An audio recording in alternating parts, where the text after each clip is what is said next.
आपके सुधनुष का खंडन करने वाला हूँ। कौन है?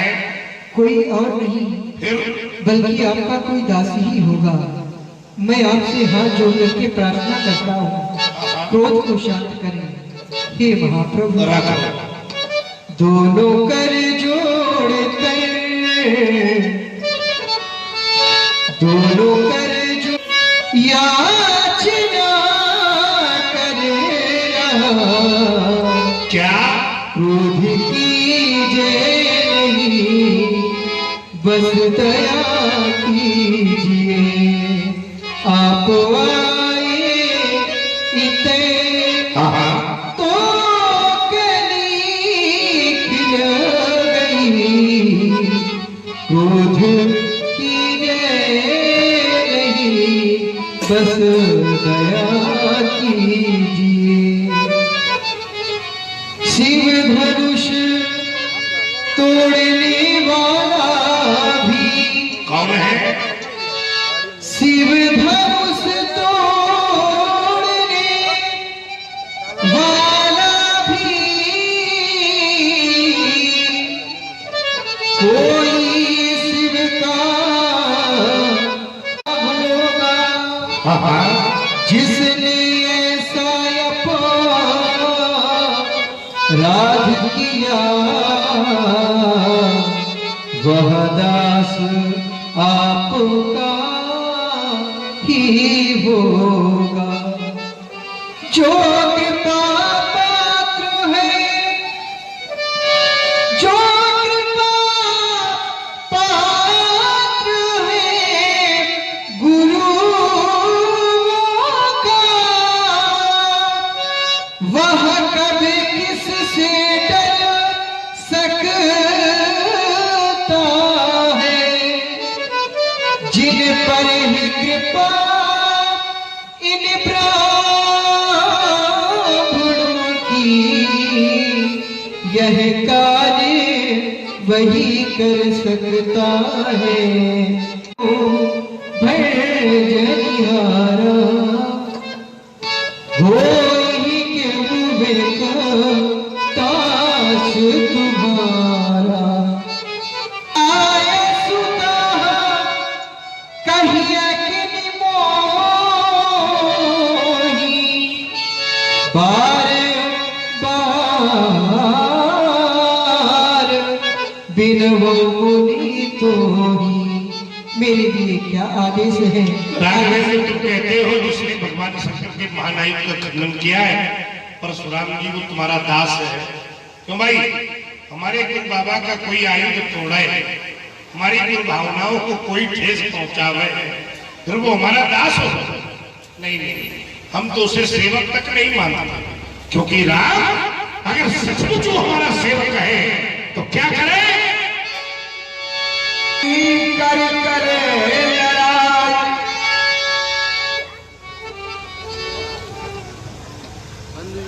अगर सचमुच वो हमारा सेवक है और इस सभा पर बैठा है तो आप हमारे चरण पकड़े, और अगर ऐसा नहीं कर सकता है तो फिर लड़ाई के लिए तैयार हो जाए। राम तुम न परेशान होना, वो लड़ाई क्यों करे?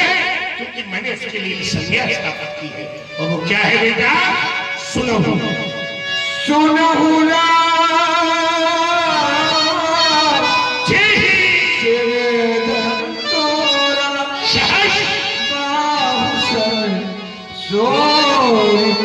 राघवेंद्र, जिसने भी भगवान शंकर के महानायक का खंडन किया है वो हमारा सामान्य शत्रु नहीं, वो तो हमारा उच्चतम कोटि का शत्रु है। कैसे? जैसे शास्त्रा बाबू अर्जुन हुआ करता था, उसके लिए मैंने मिला, उसके लिए मैं कुछ भी कर सकता हूँ। क्या क्या कर सकता हूँ? सुनो क्या क्या कर सकता हूँ। बिहारी समाजा है, सब राजा मारे जाएंगे, परेशान होना भी नहीं मारे जाएंगे। उसका एक कारण है, क्योंकि खराब वाले राजा थे ना, वो सब देख के ही हमको बाज झपट जी मुलाकात करना। अच्छे लोग बचे, मारे नहीं जाओ, उससे पहले हमारे उद्देश्य की प्राप्ति हुई। सो माने वह व्यक्ति जिसने धनुष को तोड़ा है और इस सभा में बैठा है, निकल करके बाहर आ जाए, हमें हमारे की प्राप्ति हो जाएगी, आप लोग सुरक्षित हो। इतना कहने पर भी वो बाहर नहीं आ रहा, तो क्यों भैया तो नहीं हो रहा, तो आप लोग उसको छोड़कर अलग हो जाएंगे। और अगर ऐसा न किया गया तो फिर आज बचने वाला कोई नहीं है, न तुम्हारे दिन है सब जब धनुष तोड़ने वाला अलग नहीं होगा तब मारे गई है।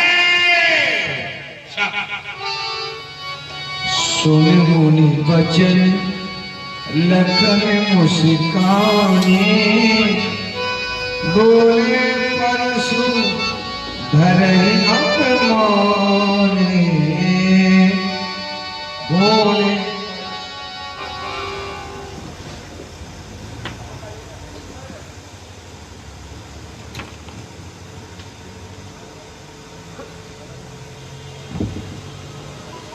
सुना सभी लोगों ने धनुष तोड़ने वाले के विरोध में समसोरित मोरा सो लगाओ बिहारी समाजा और न तुम्हारे नहीं है सब राजा। धनुष तोड़ने वाला सो विलगाओ अलग कर दिया जाए और धनुष तोड़ने वाला यदि समाज से अलग ना किया गया तो महात्मा जी के द्वारा व्यवहार क्या किया जाएगा? तो कह रहे हैं कि सब राजा मारे जाएंगे। धनुष तोड़ने वाला यदि समाज से अलग ना किया गया तो समस्या फिर राजाओं के ऊपर है और राजाओं में भी एक दो राजा न मारे जाएंगे। कह रहे हैं बढ़िया दंड विधान है, अच्छी न्याय संहिता है, यदि धनुष तोड़ने वाला लगना हुआ तो सब राजा दंडित किए जाएंगे। मेरा ध्यान इन राजाओं की ओर केंद्रित हो गया क्योंकि मिथिला में उपस्थित जो राजा हैं वे दो प्रकार के हैं। एक राजा है तपसीय देख भूप अभिलाखे, कूर कपूत मूढ़ मन माखे, उठ उठ पहाड़ी सनहा अभागे और जहां तहां काल बजावन लागे। ये दुष्ट प्रवृत्ति के राजा हैं। दूसरे राजा है साधु भूप, बोले सुनवानी। दूसरे राजा साधु हैं। कहने का अभिप्राय है कि मिथिला में दो प्रकार के राजा हैं, साधु राजा और दुष्ट राजा। परशुराम जी ने सब राजा मारे जाएंगे तो साधु भी मारे जाएंगे और दुष्ट भी मारे जाएंगे। तो मेरा ध्यान ब्रह्मवाणी की ओर केंद्रित हो गया। परमात्मा ने स्वयं कहा जो जीव को फल दिया जाता है वो कैसे दिया जाता, तो परमात्मा ने स्वयं कहा कि अवश्यमेव भोक्तव्यम कृतम कर्म शुभाशुभम। व्यक्ति के अच्छे और बुरे कर्मों का विभाजन किया जाता और फिर अगर जिसने अच्छे किए हैं उसको अच्छा फल और जिसने बुरा कर्म किया है उस व्यक्ति को बुरा फल दिया जाता है। अवश्यमेव भोक्तव्यम कृतम कर्म शुभाशुभम। शुभ और अशुभ, अच्छे और बुरे फल का जो बंटवारा है वो जीव के कर्मों को दे करके दिया जाता है। अब परशुराम जी ने कह दिया राजा सब मारे जाएंगे तो राजा यहाँ पर दो प्रकार के, दूसरे दुष्ट हैं। तो यह सुनिश्चित है कि जो साधुओं के कर्म हैं वो दुष्टों के नहीं है, जो दुष्टों के कर्म हैं वो साधुओं के नहीं है। तो ये भरोसा फिर सबके लिए क्यों, ये बात नहीं समझ में आ रही। सारी सभा भयभीत हो गई थी। सारी सभा को भयभीत देखा भैया ने हाथ जोड़ करके निवेदन किया था, नाथ शंभुधन भंजन हारा कोई क्यों एकनाथ तुम्हारा। जिस व्यक्ति ने धनुष को तोड़ा है वो आपके चरणों का दास है, आज्ञा करिए। क्या आज्ञा? आज्ञा तो ठीक है रही लेकिन एक गड़बड़ और कर दिया इन्होंने। भैया से कह दिया अरे सुनो राम जय शिवधनु तोरा और साहस बाहु सब सो रिपु मोरा। जिस व्यक्ति के द्वारा भगवान खंडन किया गया है वो धनुष तोड़ने वाला मेरा रिपु है, मेरा शत्रु है, मेरा बैरी है। यहां तक कहते तो ये भी कहीं तक उचित था, लेकिन इसके आगे जो इन्होंने किया वो गड़बड़ क्यों किया? परशुराम जी ने धनुष तोड़ने वाले को कहा कि वो शत्रु तो है, लेकिन है कैसा? तो इन्होंने कहा सहस्त्रबाहु के बराबर का।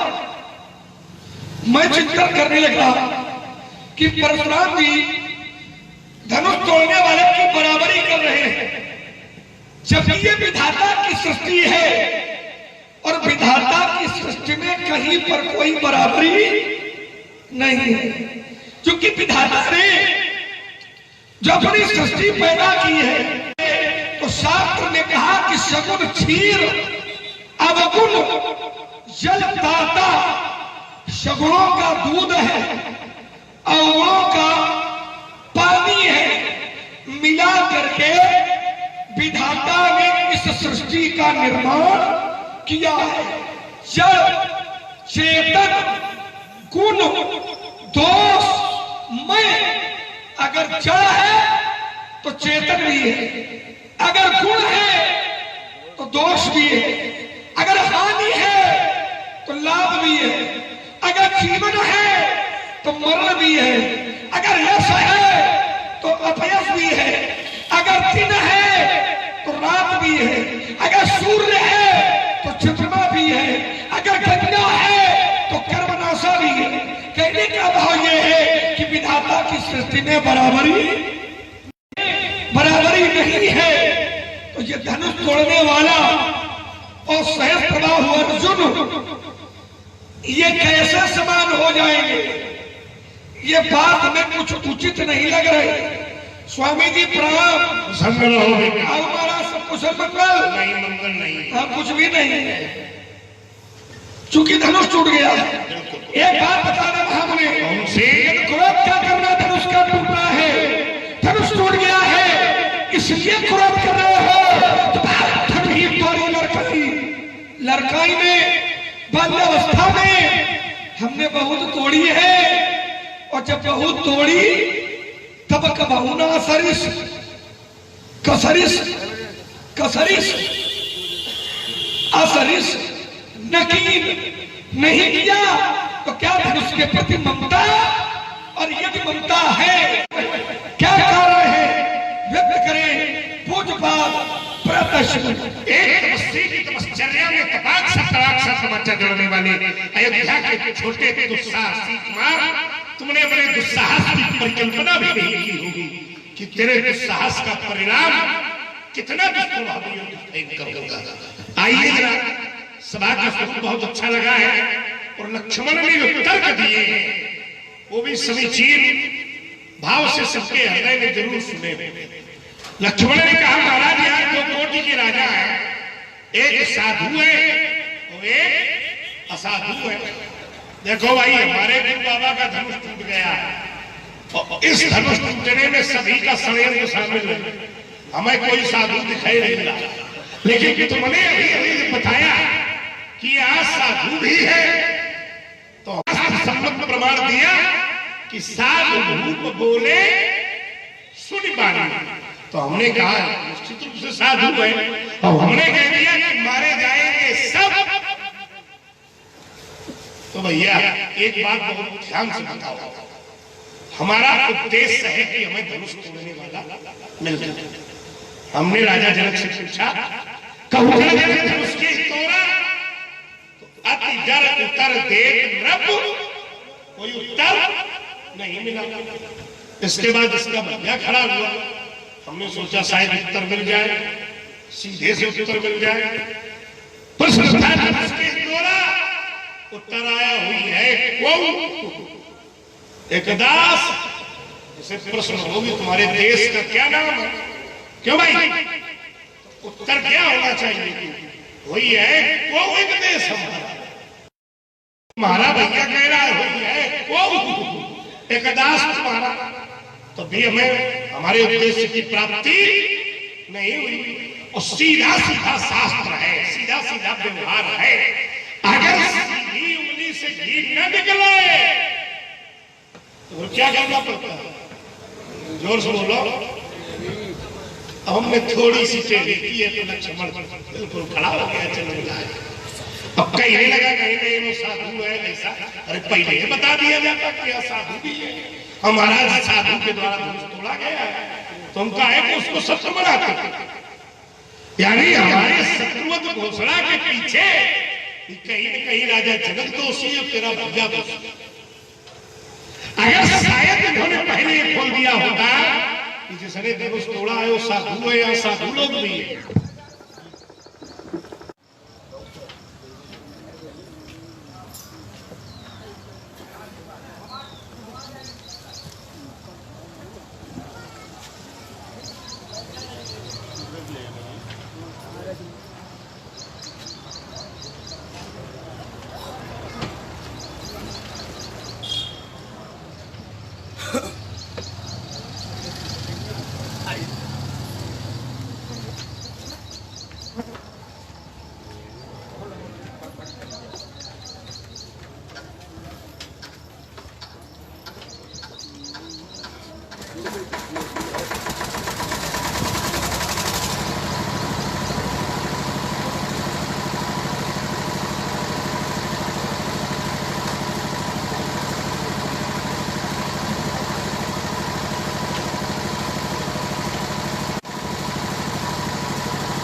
आइए सभी लोग फिर से ध्यान केंद्रित करेंगे।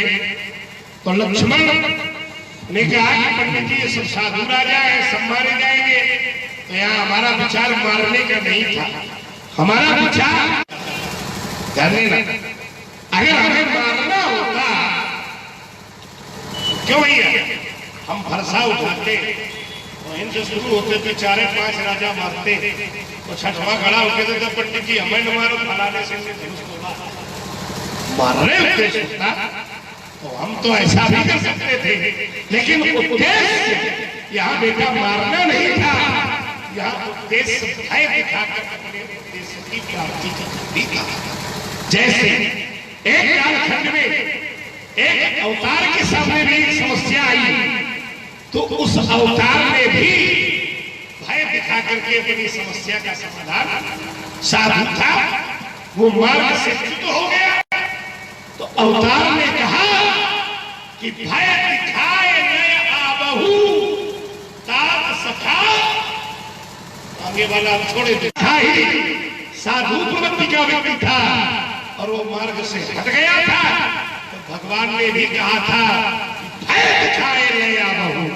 तो यहाँ परशुराम ने भी भय दिखाकर उद्देश्य तक पहुंचने के लिए इस कथन को कहा है कि यज्ञ मारी गई है सब अन्यथा फंसा उठता, 2-4-5 राजा मारते, छठवां खड़ा हो गया बेटा पंडित जी हमें न मारो, फलाने ने तोड़ा, ऐसे भी समझ सकता था, लेकिन उद्देश्य भय दिखा करके अपने गंतव्य तक पहुंचने का प्रयास था। अब लक्ष्मण ने कहा कि विधाता की सृष्टि ही सम नहीं है, बेटा विधाता की सृष्टि सम होए और चाहे न हो, पर रामचरित मानस शास्त्र में हमें कई स्थान में समता कि विधाता की सृष्टि ही सम नहीं है, लेकिन हमारा और तुम्हारा जो आधार है वो है रामचरित मानस। मानस के अंतर्गत कई स्थान में समता दिखाई दी। आप लोग रोज पढ़ते हो, उल्टा नाम जपत जग जाना और वाल्मीकि भय ब्रह्म, क्यों भैया? वाल्मीकि कौन थे? रत्नाकर जादू थे और ब्रह्म के समान हो गए। अपनी दाता की शक्ति में समता हो चाहे न हो, लेकिन शास्त्र यह ग्रंथ जब हमें समता दिखा रहा है तो हम भी कह रहे हैं कि साहस भाव सब सो रिप मोरा, उसमें लक्ष्मण को दिक्कत नहीं होनी चाहिए। हाँ बोलो चाचा। हाँ, देखिए हम इस सुंदर संवाद को सुन करके हमारे आरती गुप्ता जी वाणी है, धन्यवाद। आइए, तो लक्ष्मण कहता है महाराज बहुधन ही तोरी लड़काई। क्यों भैया? हमारे से माताएं भी बैठी है, कुछ और पुरुष वर्ग के लोग भी बैठे हैं। बालक जब छोटा होता है तो वो तोतली भाषा का प्रयोग करता है। क्यों? तो आनंद का विषय होता है। लड़का छोटा है, बोलता है तो तुतलाता है। वह है लड़का इतना बड़ा हुई कि तुतलाए। क्यों? इतना बड़ा लड़का हो गया है और फिर तोतली भाषा बोल रहे, तो फिर ये आनंद का विषय नहीं है, फिर ये चिंता का विषय है ना। तो यहाँ पर ये चिंता का विषय है जिसने तोड़ा है, ये आनंद का विषय नहीं है, ममता नहीं हो सकती। सर पानी ममता त्याग करें ज्ञानी। आइए महाराज, सवाल कर बोलो रे बालक काल सवाल धनु ही शस्त्र प्रारंभ विवेक शकल संसार। आइए महाराज, समस्या ये है कि जो वैचारिक भ्रांति होती है वो कभी शस्त्रों से नहीं कटती है। वैचारिक भ्रांति समापन हेतु व्यक्ति को आवश्यकता विचार विनिमय की पड़ती है, विचारों के आदान प्रदान की पड़ती है। प्रत्येक समस्या का हल अस्त्र शस्त्र नहीं होते हैं विप्र देवता। अस्त्र शस्त्र लोग अंतिम विकल्प के रूप में स्वीकार करते हैं। जब बातचीत से समस्या का समाधान नहीं होता तब अंतिम विकल्प पर चलाते हैं। लेकिन आपके जीवन की शैली ही अलग है। छोटी समस्या है तब वो फरसा है, अब बड़ी समस्या के लिए ये तो पहले किया गया है ना। आइए थोड़ा चिंतन करते हैं। हमने तर्क रखा था और तर्क यह था कि परशुराम जी राजा सब मारेंगे, और अगर सब मारेंगे तो राजा दो प्रकार के हैं, एक साधु है, दूसरे दुष्ट है। अगर साधु भी मारे जाएंगे तो शास्त्र और ब्रह्मवाणी परमात्मा ने कहा कि जो जीव को फल दिया जाता है वो कैसे दिया जाता, तो परमात्मा ने कहा जो जैसा करता है वैसा अवश्यमेव भोक्तव्यम कृतम कर्म शुभाशुभम। उस व्यक्ति को कर्म के अनुसार फल दिया जाता। अब राजा दो प्रकार के हैं, तो यह सुनिश्चित है कि जो साधुओं के कर्म है वो दुष्टों के नहीं, और जो दुष्टों के कर्म है वो साधुओं के नहीं। तो मैंने कहा था कि ये भरोसा फिर सबके लिए क्यों? उत्तर आपने दिया, बोले इसमें तो गलती राजा की है, और राजा ने ये हमको बताया ही नहीं था कि यहाँ पर साधु हुआ है। चलो राजा ने नहीं बताया, हमने आपको बता दिया, तो आप कहो कि लक्ष्मण हमसे गलती हुई गई। खत्म कर भैया। आपने कहा कि राजा जनक ने हमको ये नहीं बताया। राजा जनक से क्योंकि आपने प्रश्न ही गलत किया था। राजा जनक से आपने कहा कि भील क्यों है, बहुर विलोक विदेह सब आए। जैसा प्रश्न तैसा राजा जनक का उत्तर, जैसा आपने पूछा राजा जनक ने वैसा आपको उत्तर दिया। अब राजा जनक ने आपको ये नहीं बताया कि यहाँ पर साधु हुआ है, तो आपने घोषणा कर दी है। अब हमने आपको बता दिया है, तो अपने शब्द वापस लेोगे क्या? अपने बताएंगे हम। भाई राजा जनक ने आपको नहीं बताया तो आपने घोषणा कर दिया, अब हमने बता दिया तब तो केवल एक चाह रहा है अपने शब्द वापस ले कि हमसे गलती हुई गई। पहली बात। दूसरी बात, आपने कहा कि जब सीधी उंगली घी न निकले तो उंगली टेढ़ी करनी पड़ती है, ये भी गलत है। उंगली टेढ़ी करो तो कहाँ करोगे? कहाँ उंगली का टेढ़ी करनी है? अपने उदाहरण कहाँ करोगे भाई? क्या साधुओं के करोगे, संतों के, ऋषियों के, मुनियों के, महात्माओं के, आचार्यों के, ब्राह्मणों के? क्या इनके प्रति टेढ़ी उंगली करोगे? अगर इनके प्रति टेढ़ी उंगली करोगे तो परशुराम भगवान खड़िया पलटन छोड़ी क्या कहते छोड़ा भाई? अगर साधु संत ऋषि मुनि महात्मा आचार्य इनके प्रति आपका बर्ताव टेढ़ी उंगली हो रहा है तो ये ठीक नहीं।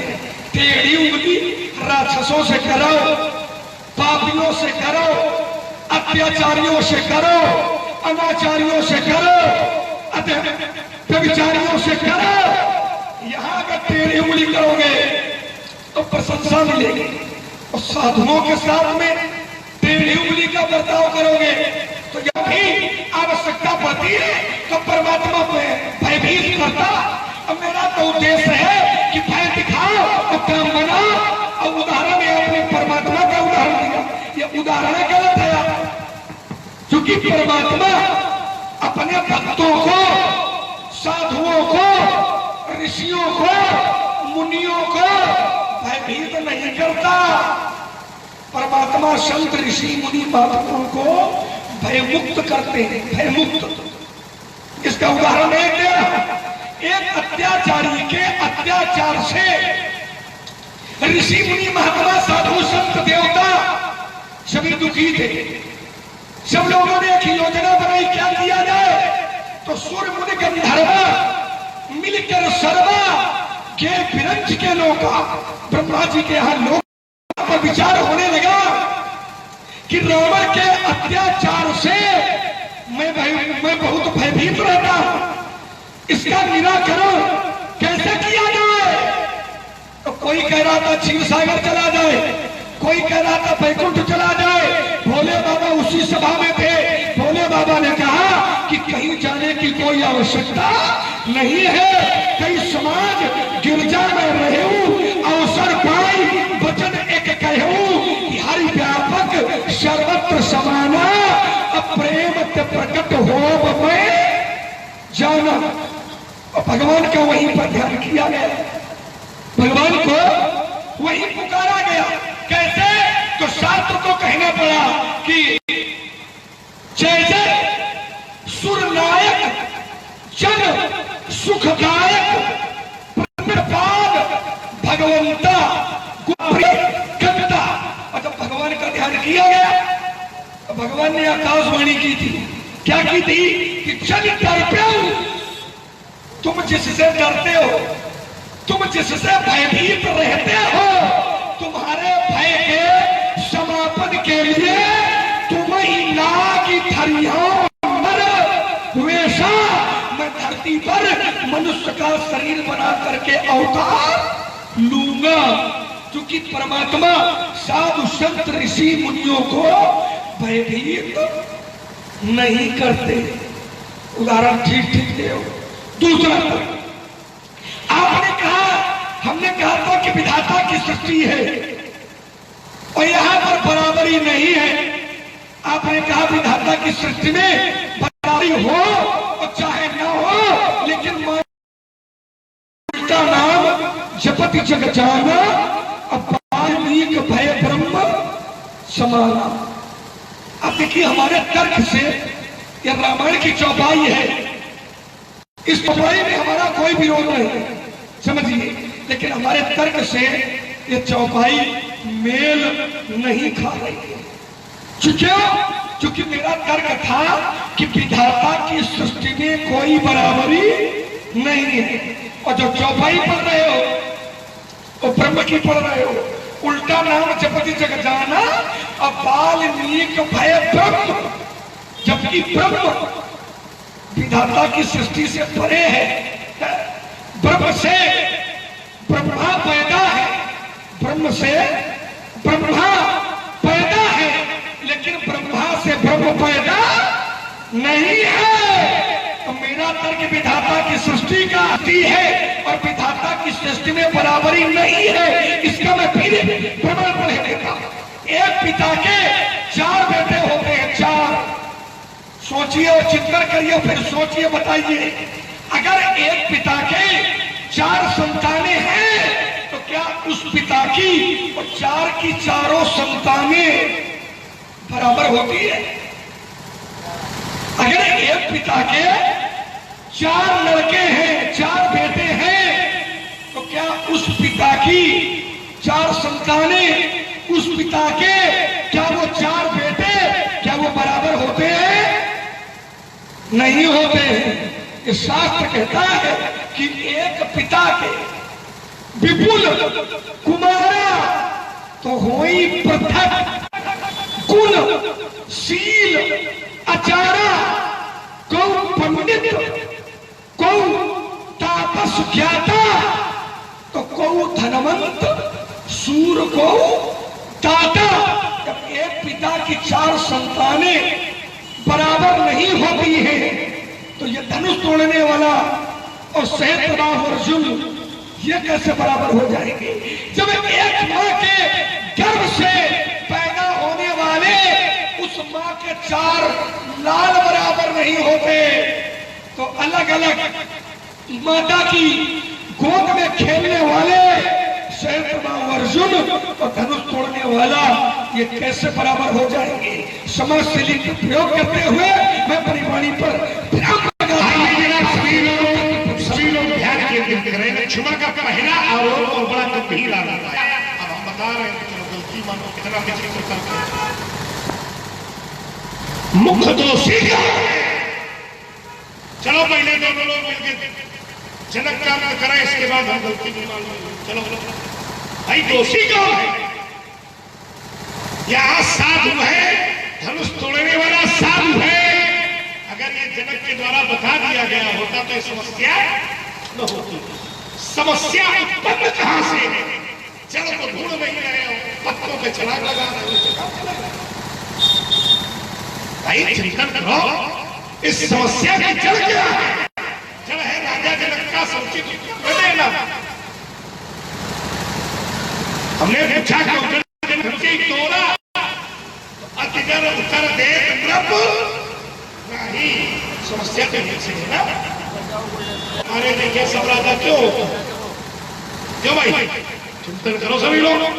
तो जड़ है राजा जनक को न उत्तर देना, लक्ष्मण कह रहा है कि मानो तो तुम, ये तो बड़ा विचित्र तर्क है भाई। तो जड़ है, जड़ को छुआ नहीं जा रहा है, पत्तों पर तर्क किया जा रहा है। भाई इस गलती की जो स्रोत है, मुख्य जड़ है, जो मुख्य धारा है, वो राजा जनक है।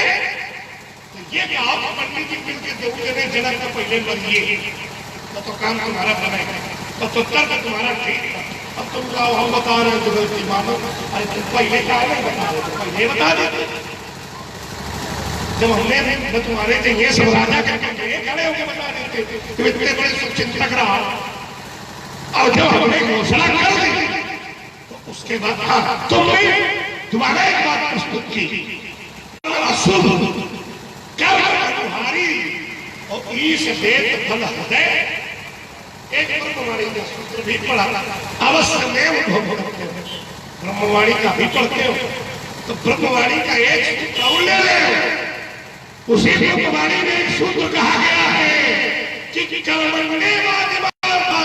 कर्मण्येवाधिकारस्ते मा फलेषु कदाचित्। लक्ष्मण, उसी ब्रह्मवाणी में एक सूत्र उद्घाटित हुआ है जिसमें कहा गया है कि कर्म करने पर तुम्हारा अधिकार है, कर्म के फल की चिंता तुम्हें नहीं करनी है। और लक्ष्मण का जो तर्क है वो कर्म फल की चिंता में आ रहा है। भगवान को मानते हो तो मानो कि कर्मण्येवाधिकारस्ते, कर्म करो बेटा, साधु मारे जाएंगे या असाधु मारे जाएंगे। तो भाई लक्ष्मण भगवान तो है नहीं कि लक्ष्मण स्पर्श करने लगे, ये अधिकार लक्ष्मण का नहीं है। कर्म फल का प्रदाता ईश्वर है, ये अधिकार केवल ईश्वर को। तुम क्यों फल की चिंता करते हो? और अगर तुम ब्रह्मवाणी के तत्व को जानते हो तो फिर तुम्हें यह कर्म ही नहीं करना चाहिए, क्योंकि कर्मण्येवाधिकारस्ते, कर्म तुम भी करो, कर्म हम भी करेंगे। फल देने वाला तो ईश्वर है, ईश्वर अपने आप देगा फल। कि राजा मारे जाएंगे या न मारे जाएंगे, ये ईश्वर के द्वारा फल दिया जाएगा। ये फल न तो लक्ष्मण तुम दोगे, ये फल न तो हम। अगर ये लिखा होगा तो ऐसा भी सत्य होगा। हर व्यक्ति अपने प्रारब्ध के अनुसार फल पाता है। तो ब्रह्मवाणी कही है, उसी के अनुसार होता है। रामचरितमानस की एक धारी तुमने कही, बोले ब्रह्मा की सृष्टि में फिर समता नहीं है, तो हमने इसका विरोध तो किया नहीं था। हमने कहा था शास्त्र में एक स्थल है जहां पर हमें समता दिखाई दी। उल्टा नाम जपत जग जाना और वाल्मीकि भय ब्रह्म समाना। तो विचार करना बैठे हुए विद्वानों, इन्होंने फिर से पलट कर एक थाली पढ़ी। बोले महाराज विधाता की सृष्टि में फिर से संतान, और वो कहा है, बोले एक पिता के विपुल कुमारा पृथक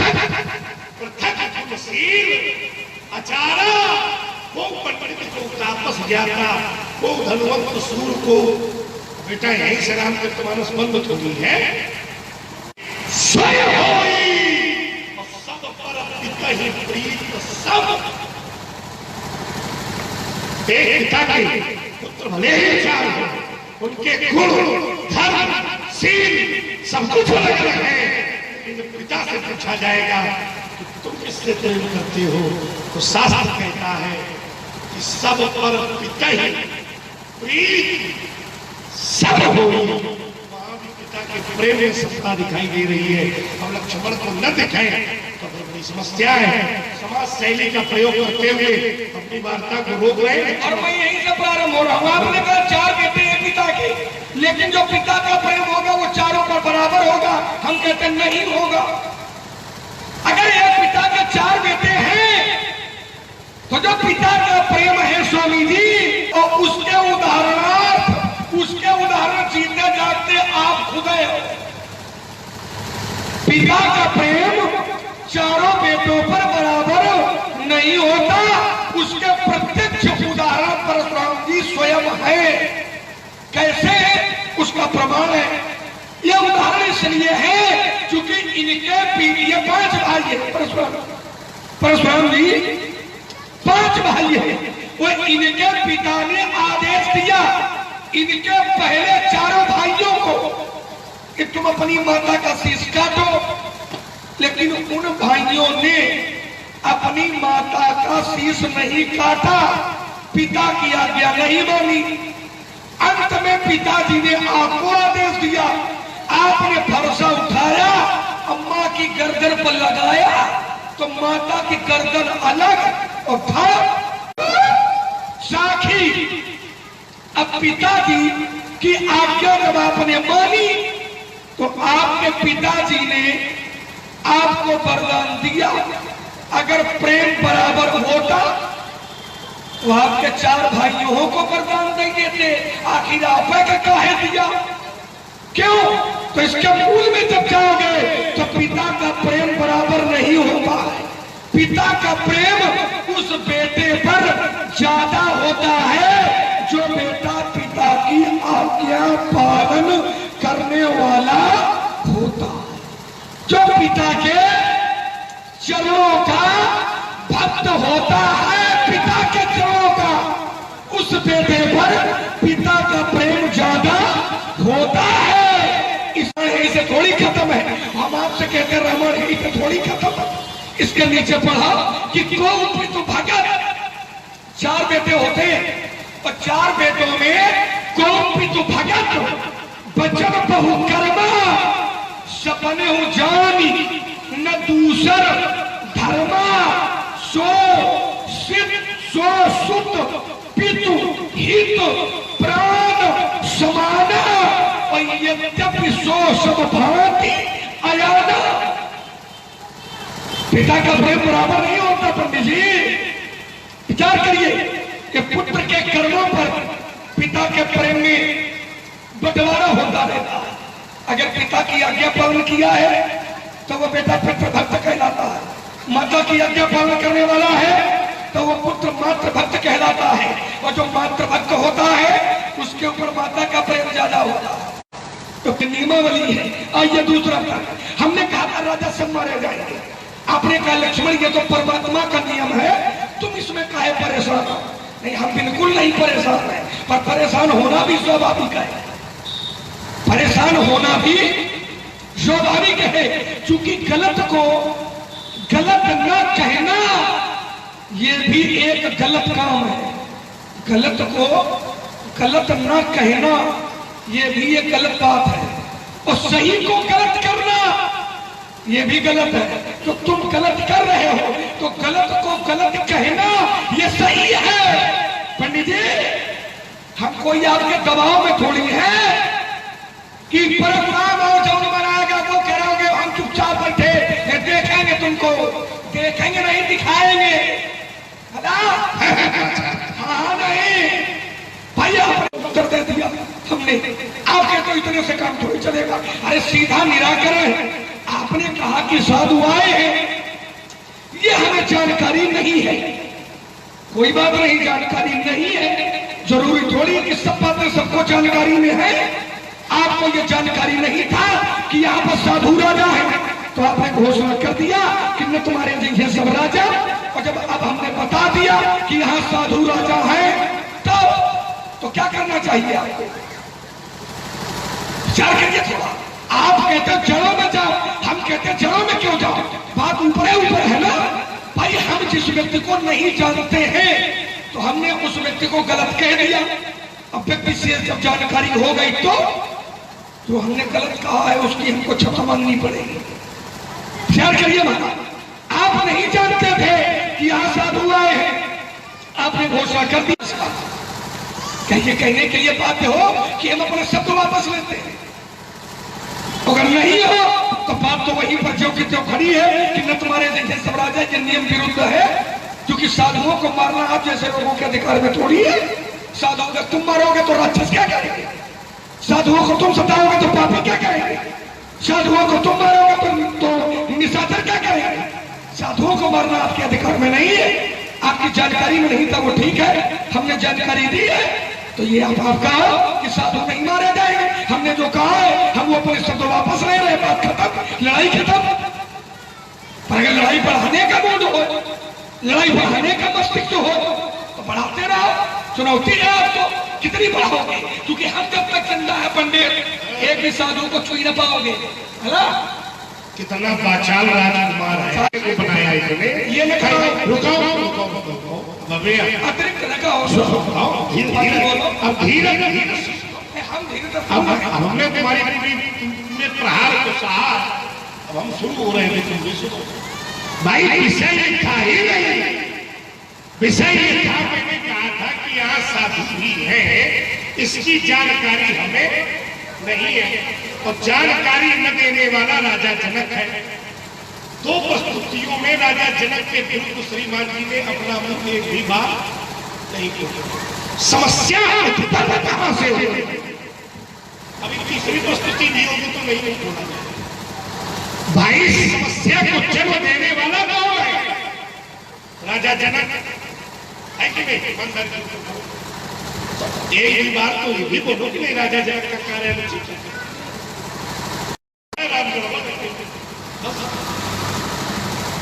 भाई जब हमने सीधे सीधे खोल के कह दिया कि तुम पहले ये कहो कि जहां से समस्या उत्पन्न है, समस्या को जन्म देने वाला बड़ा होता है, समस्या बड़ी नहीं होती। क्यों भाई? समस्या को जन्म देने वाला बड़ा होता है। समस्या से साधु सताए जा रहे थे, कौन सता रहा? ठीक है, समस्या को जन्म देने वाला कौन था? कौन था? रावण। अब इनके बात छोड़कर रावण से क्या मतलब? जड़ में जाने से क्या मतलब? अरे जड़ में जब तक नहीं जाया जाएगा तब तक समस्या का समूचा विनाश नहीं होगा। और यहाँ भी जो समस्या है कि यहाँ राजा साधु आए थे, ये राजा जनक ने हमसे छिपाया, समस्या समाप्त। कहो कि जनक का कार्य उचित है, बेटा हम नहीं कहते कि हमारी जो घोषणा है वो गलत है। पहले तुम कहा, पहले सितारों को हाथ उठा के थे कि राजा जनक ने जो आपको नहीं बताया कि अनुचित काम किया, तो बेटा हम नहीं कहते कि हाँ ठीक भाई राजा जनक ने नहीं बताया था, जानकारी के अभाव में हमारी घोषणा भी गड़बड़ हो गई। तो पहले आधार तुमको बनाना पड़ेगा, तब इस घोषणा पर प्रत्युत्तर हमारा होगा। बिना आधार बनाए तुम घोषणा करवाने में सक्षम नहीं हो। इस पर विचार करो, सदैव से उत्तर करो। ये विषय जो बना है वो किस धरातल का बना है, कहां की ओर जा रहा है। एक बात छूट गई थी, तुमने कहा कि वो सब पर नहीं होती है। बोले सब थे क्रमवाले से कहा था, और हमने पिता की आज्ञा मानी, तो शास्त्र कहता है कि परशुराम पितुआ क्या राखी, हमारी बात ये लोग सब साखी। परशुराम पितुआ क्या राखी, तो कहने का भाव ये हुआ कि बेटा हमने पिता की आज्ञा मानी, न देते समझ तो था, तो सबको आज्ञा दी, और जिसने आज्ञा मानी तो आशीर्वाद पाने का सौभाग्य किसी को प्राप्त हुआ। अब तुम कहते हो रामायण ऐसे थोड़ी खत्म है। आइए व्यास जी महाराज, रामायण यहां से नहीं खत्म है, इसके नीचे छोड़ो, संसार की बात छोड़ो, पिता की बात छोड़ो, परम पिता के आधार पर लीजिए। परम पिता कहते हैं मेरी प्रीति सबसे बराबर है, मेरी दया सबसे बराबर है। कैसे व्यास जी महाराज बोलो ये बात। माता वाला सो रहा है, आ गया माइक वाला सो गया है।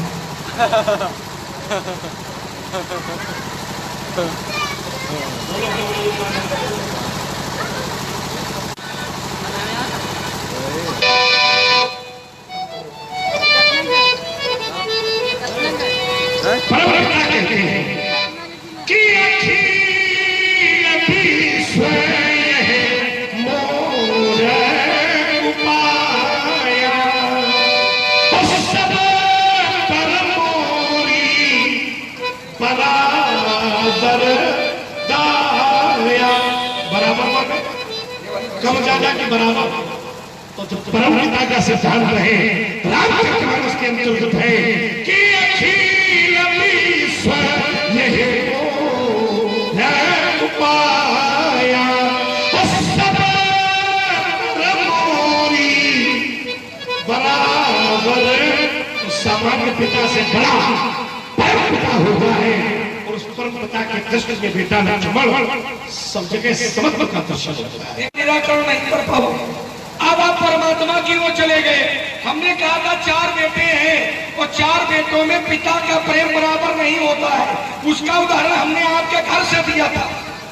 आपने जो कथा बताई है हमने पहले भी बता दिया था कि आपके पिताजी ने आपके 4 भाइयों से कहा कि माता का शीश काटो, लेकिन आपके 4 भाइयों ने माता का शीश काटने से मना कर दिया। पिताजी नहीं पसंद हुए, आपको आदेश दिया, आपने अपनी माता का शीश काट दिया। पिताजी प्रसन्न हो गए, क्योंकि नियम भी तो यही है कि कोपी तू भगत, कोपी तू भगत, बचन बहु कर्म, और सबने जानी न तू सर धर्म। वही काम आपने किया, तो मेरा तर्क तो वही कहा है कि बराबरी नहीं होती है। और बराबरी अगर होती तो 4 भाइयों को वरदान आपके पिताजी दे देते, नहीं दिया। क्यों नहीं दिया? क्योंकि उन्होंने अपने पिता की बात नहीं मानी, वो आपने अपने पिता की बात मानी। तो जो बेटा पिता की बात मानेगा, पिता का प्रेम उस बेटे पर ज्यादा होगा। जो बेटा माता की बात मानेगा, माता का प्रेम उस बेटे पर ज्यादा होगा। ये नियम है। ईश्वर यह मोरी उपाय और सब पर मोरी बराबर दाय। परमात्मा कह रहे हैं कि जो मेरी कृपा है, दया है, वो सबके ऊपर बराबर है नहीं है। क्योंकि अगर बराबर है तो गीता के 2 श्लोक पढ़े देता। गीता ब्रह्मवाणी है। परमात्मा ने स्वयं कहा कि यदा यदा हि धर्मस्य ग्लानिर्भवति भारत अभ्युत्थानम् अधर्मस्य तदात्मानं सृजाम्यहम्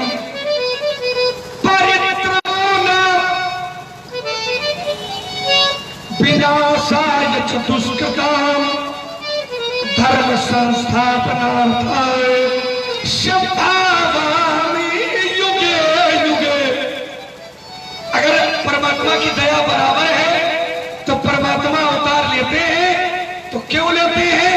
तो गीता में कहा परित्राणाय साधूनां, साधुओं की रक्षा, और विनाशाय च दुष्कृताम्, और दुष्टों का विनाश। अगर बराबर दया है तो एक की रक्षा है, दूसरे का विनाश है। कैसे होगा?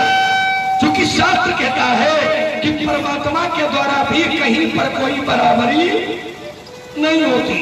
परमात्मा ने स्वयं कहा कि सब मम प्रिय, सब मम प्रिय मम उपजाए। सब मुझे प्रिय है और सब मेरे द्वारा पैदा किए गए हैं, और सबसे अधिक अधिक अधिक माने मनुज मोहि भाए। तेरा मोह तुझ, तेरा मोह तुझ, तुझ महाश्रुति धारी। सब पैदा है, सब में मुझे मनुष्य प्यारे, मनुष्यों में ब्राह्मण प्यारे, ब्राह्मणों में वेद पाठी ब्राह्मण प्यारे। अगर बराबरी होती तो सब प्यारे हैं, तो सब प्यारे होते, फिर सबसे अधिक मनुज मोहि भाए क्यों? और मनुज मोहि भाए अगर है तो फिर ब्राह्मण क्यों? अगर ब्राह्मण है तो वेद पाठी क्यों? इसका मतलब बराबरी नहीं है। अब छोड़ नहीं दे रहा। राजा जनक ने हमको गलत बात बता दी है। बात निराकरण यहीं से खत्म है। राजा जनक ने आपको गलत बताया या राजा जनक ने नहीं बताया? समझिए थोड़ा।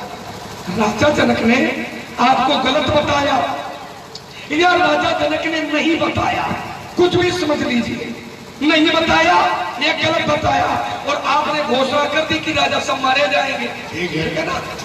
अब हमने आपको बता दिया कि महाराज ये मां साधु है।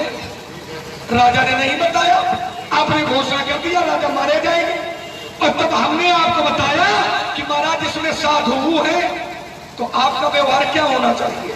राजा जनक पर टिप्पणी करनी चाहिए कि आपको अपने व्यवहार में परिवर्तन करना चाहिए। भाई आपको जानकारी किसी ने नहीं दी, समझिए थोड़ा, या किसी ने गलत जानकारी दी और आपने व्यवहार गंदा कर लिया। इसको बालक समझ के छोड़ा। बालक बोली बताओ नहीं तू ही। अभी नहीं कहा। अब सुनो तो। अब हम कह रहे हैं ना, बालक बोली बताओ नहीं तू ही। अबे हम कहेंगे केवल मुनि जन जान समोही। इसलिए तुझको छोड़ो। आइए हमसे काल देखो बच्चे क्या लड़ाई की व्यवस्था कर रहा है। कुछ मोए दिखाओ कुठारो, अरे चाह पूरा मन फूल की बहारो। मैं काल को चढ़ाऊंगा दोनों भाइयों के बीच में। मिथिलापुरी से मारना पड़ाऊंगा। तो सभा में पुकार कहो, तो सब जो तो हमने भाई तो कब की छल में बंद कराएगा। अरे कल हम चाहिए सब लोग मार देता जब से जो हिंद का भाई मिल जाएगा पड़ेगा पूरा जो दशरथ क्लास है। तो पंडित जी आपकी बुद्ध तक में घुल लग जाएगा। भी है कुछ में तथा सात्रा बाबू जिसका जहां में कोई दूसरा न जोड़ा था मैंने ही किताब सो ये उसके पास से मैंने थोड़ा था। लक्ष्मण मैं नहीं हूं परशुराम जिसने 4 वंश का पत्थर छोड़ा था। ऐसे तीन बार का बस पर्याप्त है। 3 चरणों का छंद पढ़ा है आपने। इसके क्या दर मांगेंगे? अरे दशरथ के दोनों से तुझे दिखाई तो दाल बता को दूर कर सब तंत्र उखाड़ेंगे। क्यों बात देखने तो मकर में तो देव को भागा ध्यान हो जाएगा और तब तुमने तुझे दाल बता को दूर कर देखोगे तो छठी तक का दूध आ जाएगा। कितनी विपन्ना बाबूगा क्षत्रियों को आज तक की प्रधान बनाऊंगा तो सभा में पुकार कहो लोकलाल अस्त्र शस्त्र क्या परशुराम ना कहो मैं तो अच्छा मन में दिखा देता अरमान मिटा देता तेरे बच्चे की याद बना देता ये छिटका खसमा करके खेल को बिठा देता उछल के पुरस्कारा पंडित जी से बुला देता और सीधे जंगल के हम हरा देता। आज खुश होने वाले को मित्रा में हक्का करके मैं गिराऊंगा।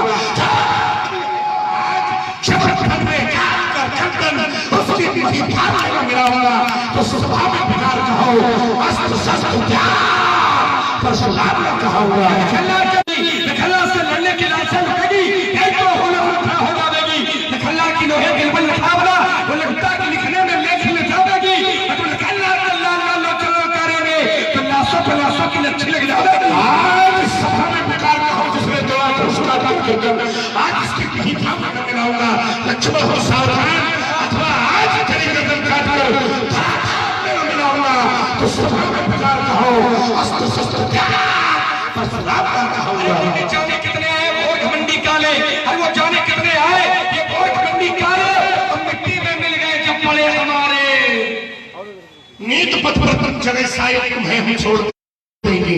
नीत पथ पर तुम चले शायद तुम्हें हम छोड़ देंगे। नीत पथ का लिया सहारा तो नस नस तुम्हारी नीति पथ में हम हैं अनीति में आप नीति पथ में हम हैं आज हमारी आंखों में पट्टी भी होगी तो देखेंगे नहीं देख पा रहे देखेंगे नहीं देख क्योंकि गंधेन गावा पश्यन्ति वेदो पश्यन्ति ब्रह्मा वही श्लोक 36 पढ़ा श्लोक 36 पढ़िए लेकिन दिखाई नहीं दे रहा है। अगर दिखाई दे रहा होता तो बारात में दूल्हा को नहीं पूछने की आवश्यकता नहीं होती वो दूल्हा अलग दिखाई देता पंडित जी। कोई पूछे आकाश मंडल में ध्रुव तारा कौन है कोई पूछे आकाश मंडल में ध्रुव तारा कौन है तो हम लोग नहीं जानते हैं कि आकाश में ध्रुव तारा कौन है।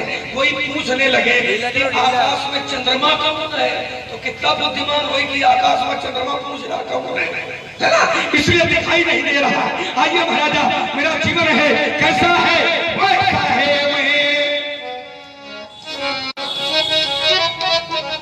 मैं कठिन पद का पथिकला करता नित झंझा बातों से करता नित झंझा बातों से ये प्राकृतिक प्रकोप न डरा सके प्राकृतिक प्रकोप न डरा सके हमको अपनी आघातों से हमको अपनी आघातों से मैं चला जहां मैं जिस पद पर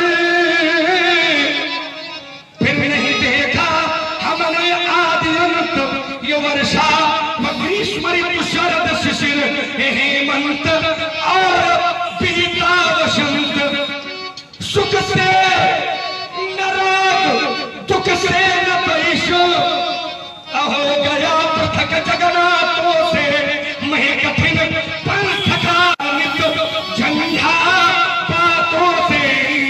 देखो बेटा लक्ष्मण बन कहते हो कि दूल्हा पूछा जाए कि कौन है यहाँ बारात बड़ी विचित्र है। यहाँ दूल्हा है कि नहीं ये सब ही दूल्हा बनने के लिए आए हैं क्योंकि राजा जनक ने दूल्हा नहीं बुलाया। राजा जनक ने कहा था कि सोई पुरारी सोई पुरारी को राज समाज आज जय तोरा राज समाज। तो यहाँ तोड़ने के लिए इतने दूल्हे बैठे हैं। अब समस्या ये है कि धनुष किसने तोड़ा है उस दूल्हे को मैं जान नहीं पा रहा हूँ। इसलिए तुम ये नहीं आरोप लगा सकते हो कि दुल्हा कोई पूछे कौन है उस दुल्हा को ही हमसे छुपा कर हो सकता कभी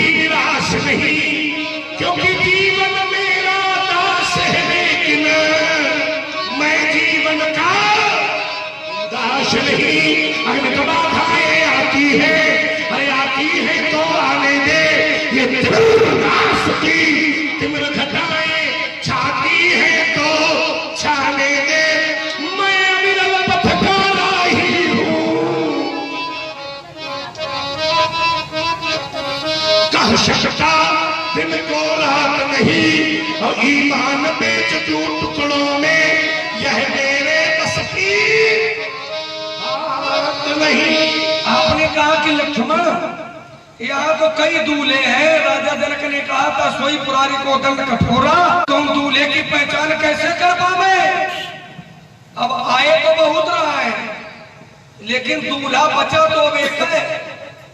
आए तो बहुत थे, दीप दीप के भूपति नाना, आए सुनि हम जो प्रण ठाना, देव धनुज धरि मनु, लेकिन दूल्हा भगवान ने बनाया तो एक ही को है ना, एक छुपा बैठा है, छुपा नहीं है, ये रहा। उपचार करवाओ आखिर का, उपचार करो, उपचार। क्योंकि जितने राजा आए थे वे स्त्री हत हो चुके थे, जितने राजा आए थे वे स्त्री हत, माने उन राजाओं की जो स्त्री है वो चली गई है, उसके नाम में स्त्री जुड़ गई है। अगर देखना चाहोगे तो धनुष तोड़ने वाला वही है, कोई दूसरा थोड़ी है। कोई आज जितने राजा हैं सब स्त्री हत ही है। हाँ, स्त्री हत हमारे सामने सब स्त्री हत दिखाई दे रहे हैं, तुम्हारे सामने नहीं। कोई राजा ऐसा हमें दिखाई नहीं दे रहा जिसमें स्त्री हो, तो हमें दूल्हा इन राजाओं में ढूंढना तो बड़ी मुश्किल है। आप समझ नहीं पा रहे हो, ये आपके सामने स्त्रीहत नहीं हुए हैं, ये पहले स्त्रीहत हो चुके हैं। कब? जब धनुष तोड़ने का प्रयास किया और धनुष नहीं तोड़ पाए तो स्त्रीहत भय हार ये राजा, बैठे निज निज जाई समाजा, तब नपन बिलोक जनक अकुलाने, बोले वचन रोष जन साने। तो इन राजाओं की श्री चली गई है। हमने भी देखा था पितु समेत कहीं कहीं जनामा, और करण लगे सब धन बनामा। उस समय भी हमने देखा किसी में स्त्री नहीं थी, किसी के आगे स्त्री मिली है, राजाओं में स्त्री नहीं मिली, आपको किसी में मिली है। राजाओं की चर्चा, राजाओं की बातें नहीं कर रहे। इतने लोगों में आप मिथिला आए हो, सतानंद मिले, विश्वामित्र जी मिले, जनक मिले, जानकी मिली, राम लक्ष्मण मिले, सब लोग मिले, और उसी में भी राजाओं की बात हो रही है। सब में किसमें थे? बहुत लोग थे, कहाँ थे? इसी मिथिला में थे। कहाँ थे? जैसे बोला तुम किसके नाम पे आगे श्री का प्रयोग होगा? श्री का प्रयोग किसके नाम में? हमारे भैया के नाम। दृष्टि दौड़ाओ तो धनुष तोड़ने वाले के दूर थोड़ी आओ, और न देख पाओ तो क्या करे हो? तो विषय भाई विषय यही है कि जो दूल्हा नहीं बन पाए वो श्रीहत हो गए, और जो दूल्हा बन गया वो बोले श्री रघुवीर हो गया है। अंतर है, समझिए। अगर देखना चाहोगे तो दिखाई पड़ेगा। अरे क्यों नहीं? चलो अच्छा, इतनी बड़ी सवाल है। विश्वामित्र जी गुरु हैं, उनके साहित्यकार की देन है। साहित्यकार नहीं, ये काम है, काम काम बोलता है पंडित जी, काम काम बोलता है, बोल ही रहा है, हल्के में तुम्हारा काम है वो। भाई ये तो काम बोला है, और तभी उसके आगे श्री शब्द का प्रयोग हुआ है। आइए महाराज, जो मेरा जीवन है क्या है? क्या है? ऐसा है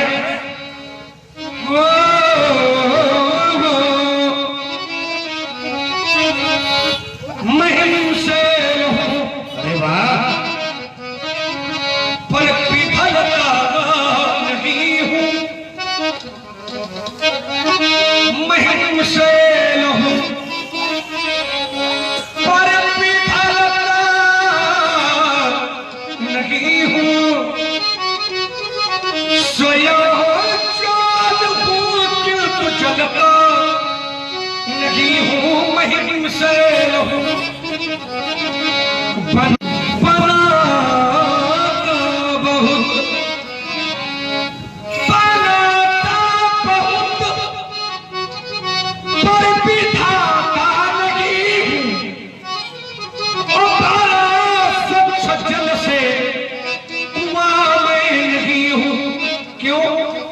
मिट्टी का संसार है, और मिट्टी के संसार में कोई कीचड़ से नहीं बच सकता।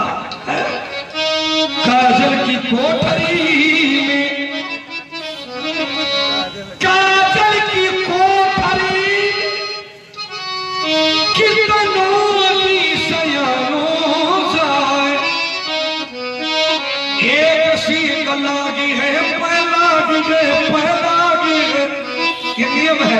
वही मेरा जीवन है कि भरा स्वच्छ जल से कुआं में नहीं हूं,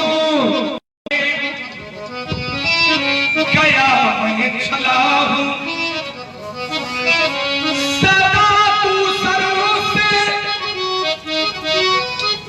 गया मैं चला हूं ओ भला तो नहीं पर बुरों से भला हूं, भला तो नहीं पर बुरों से भला हूं। करे आगे बढ़ा तो फिर करे आगे बढ़ा क्या करते हो? तो पीछे हटता नहीं हूं, करे आगे बढ़ा तो पीछे हटता नहीं हूं, क्योंकि मैं इंसान हूं पर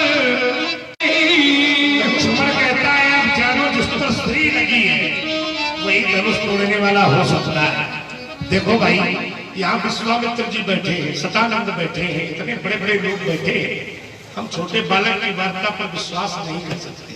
ये बात कोई अगर बड़ा व्यक्ति बताता तो हम थोड़ा विचार भी करते। हाँ, इसने कहा जिस पर स्त्री है, चलो हम विचार करेंगे, आगे उसकी परीक्षा भी करेंगे। अगर वो स्त्री वाला ही निश्चित रूप से धनुष तोड़ने वाला है और मेरी परीक्षा में वो सफल होता है तो मैं उसके अस्तित्व को भी स्वीकार करूंगा।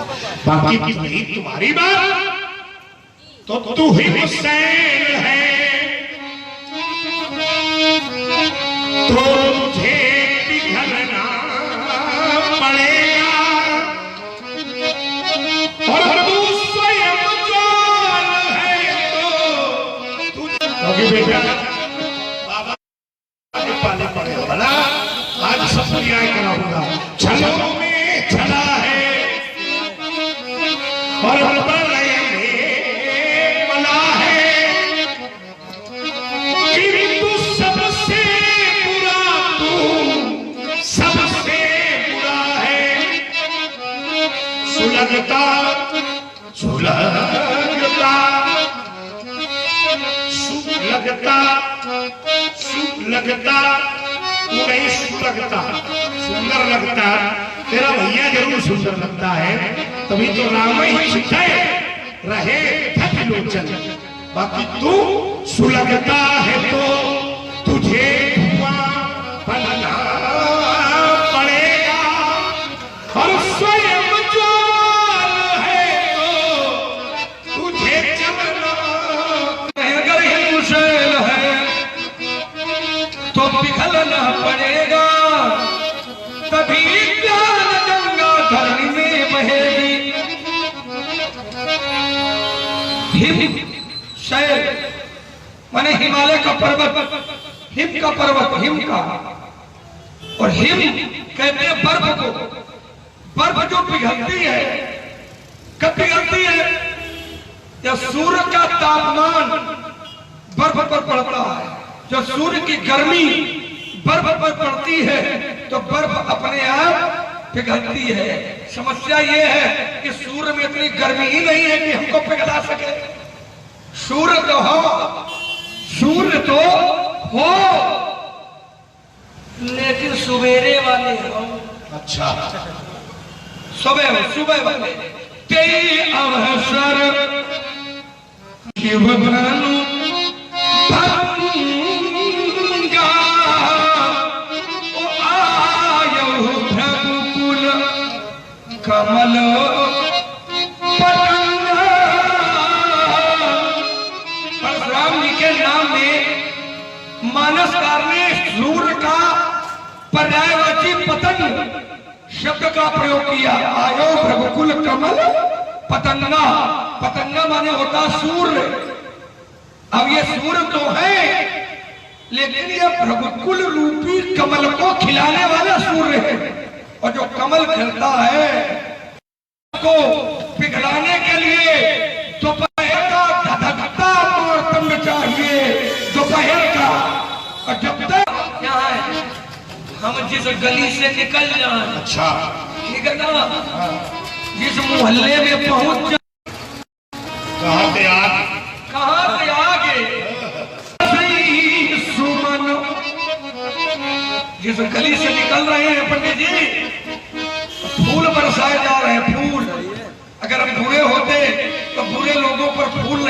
जाते हैं।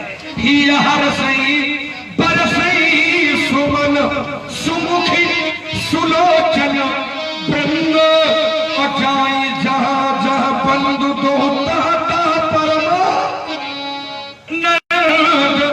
लोगों को जानकारी हुई कि देह खनन नगर धूप चुक आए, देह खनन नगर धूप सुख आए।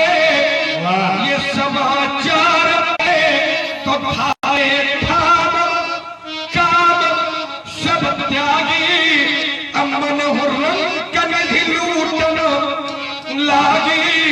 जाता छवि परनत सब लोग, जाता छवि परनत सब लोग। लोगों ने आपस में कहा कि अवश्य देखिए, अवश्य देखिए देखो योगू जो रात मारा है वो अवश्य देखिए, अवश्य देखिए। क्यों? इतने नोट है इसलिए। और आप हमसे कहते हो बुरे हैं। बुरे आओ कैसे? मिले दुनियाई पद सरोज मिले भाई, राम लखन दशरथ के झोला और दीन आशीष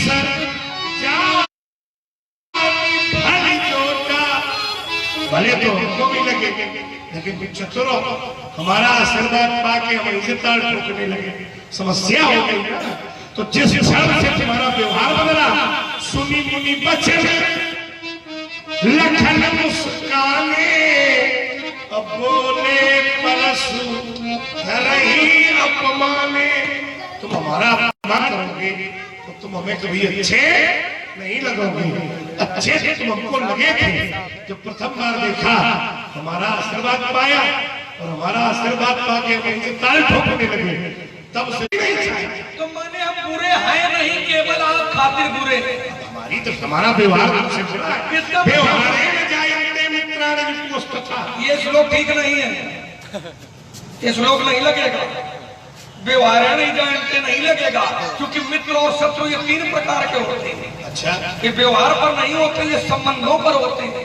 संबंधों पर जैसे हमारे विश्वामित्र जी गुरु जी हैं, और गुरु जी का यज्ञ राक्षस ध्वंस करते हैं, है ना।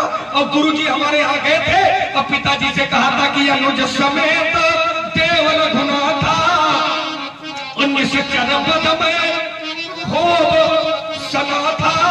तो हम हुआ श्लोक पढ़कर हम क्या करना चाहिए की होगा। तो ये श्लोक नहीं लगेगा, क्योंकि मित्र और शत्रु ये तीन प्रकार के होते हैं। अपना मित्र वो भी मित्र होता है, ध्यान दीजिए, ये परिभाषा है मित्र और शत्रु की। अपना मित्र वो भी मित्र होता है। व्यवहार जानते होता तो हम लोग व्यवहार से क्यों?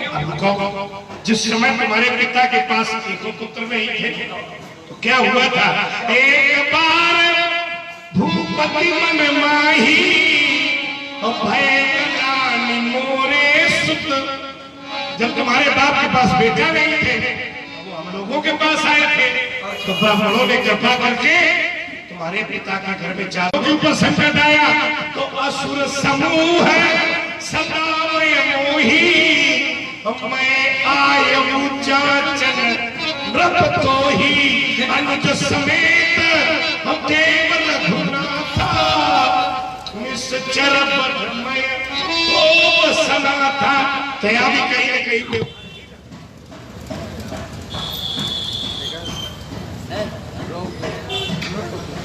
25 मिनट का क्लियर बिल्कुल आई जूम आउट इन है।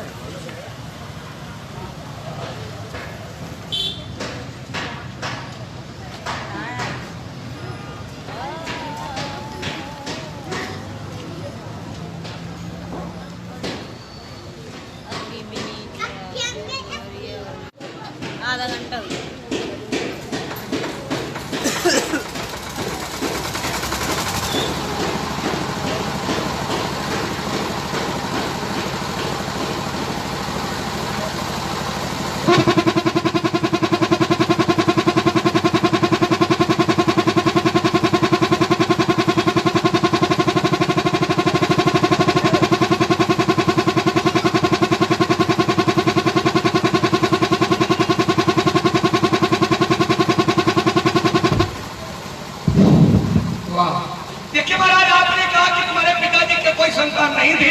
एक बार भूपति मन माही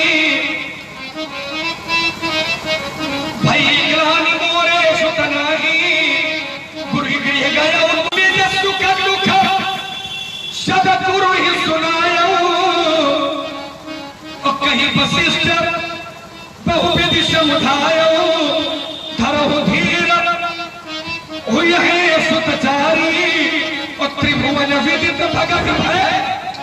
ये व्यवहार नहीं, क्योंकि गुरुजनों से व्यवहार नहीं होता है। अरे व्यवहार तो बराबर वाले से किया जाता है, व्यवहार अपने से बराबर वाले से किया जाता है। गुरुजनों से व्यवहार नहीं होता, मानदानों से व्यवहार नहीं होता।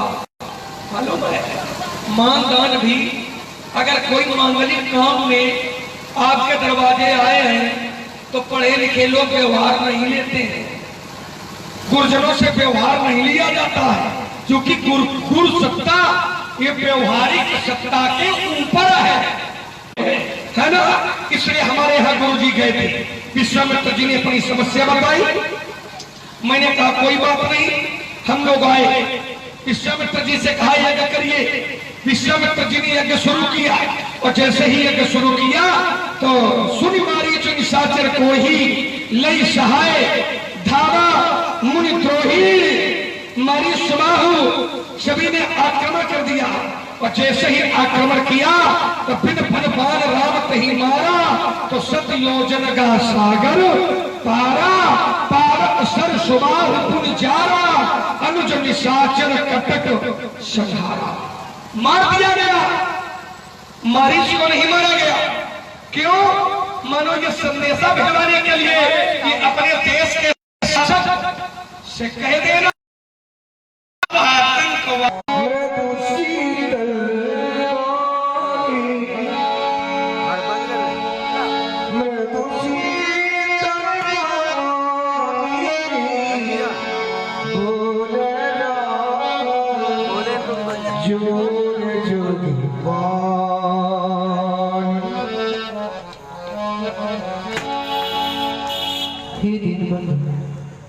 दीनानाथ, आप तो सही ही सुझाए हैं और मेरा लक्ष्मण तो स्वभाव से ही टेढ़ा है। भला सीधे और टेढ़े का क्या मेल, आप लक्ष्मण की बातों पर ध्यान ही ना दें, क्योंकि मेरा लक्ष्मण अभी बालक है। बालक ज्ञान और बुद्धि से ही होता है। लक्ष्मण की तरफ से मैं क्षमा प्रार्थी हूँ, आपसे क्षमा मांगता हूँ। क्षमा कर दें मेरे लक्ष्मण को। प्रभु सुना नाथ तुम सहज सुजाना बालक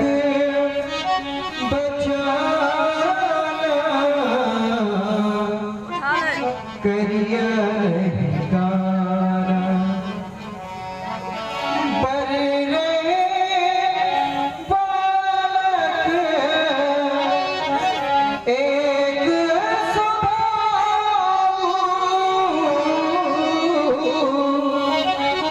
बर रे बालक एक स्वभाव नहीं तो विदु सही का। बंदैया और बालक का स्वभाव तो एक ही होता है, संत जन इन पर कभी क्रोध नहीं करते।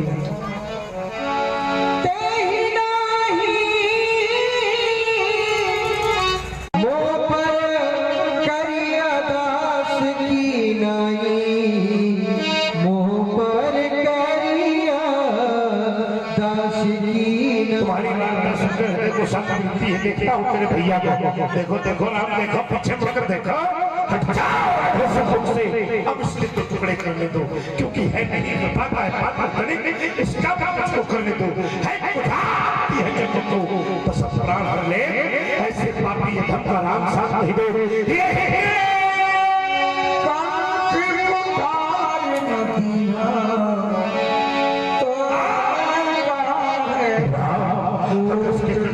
मैंने कराघात नहीं किया, मेरा पुत्र है, सामने बताओ, हट जाओ। नहीं नहीं नाथ, ये आप क्या कहने जा रहे हैं प्रभु? आप मेरे लक्ष्मण को मारने जा रहे हैं नाथ, ऐसा मत करें, क्योंकि यदि आप मेरे लक्ष्मण को मार देंगे तो मैं बधुविहीन हो जाऊंगा। बिना लक्ष्मण के मैं अयोध्या वापस कैसे जा पाऊंगा प्रभु? अरे तो सभी दरवाजे मेरे लिए बंद हो जाएंगे, सभी अयोध्यावासी कहेंगे यही है बुरा जिसने अपने जीते जी अपने भैया का वध करवा दिया।